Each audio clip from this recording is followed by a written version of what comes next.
Today, we'll learn how to connect Deputy with Bindbee. We'll begin by creating a connector. First, click on Create Connector button. Let's name the organization Deputy Bindbee.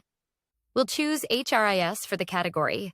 For the unique ID, we'll use BBD. Remember, the name is up to your preference. Now let's proceed by clicking on the Next button.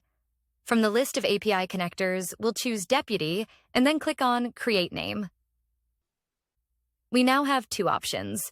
You can either share this link with your client for them to authenticate their Deputy using Bindbee, or you can authenticate it yourself.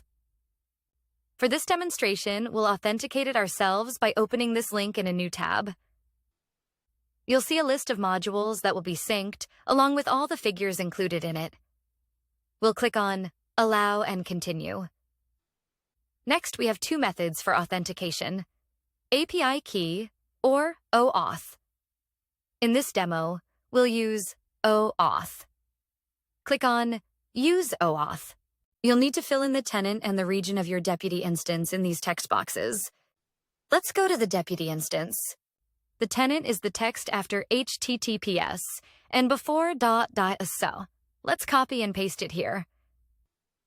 The region is the text following the tenant. In this case, it's AU. Now let's click on Next. We'll sign up with Deputy once. Here, we'll select the business we want to sync with Bindbee and then click on Allow Access. And that's it. It's that simple to connect Deputy with Bindbee now. You can see your Deputy connector on the Bindbee dashboard. Thank you.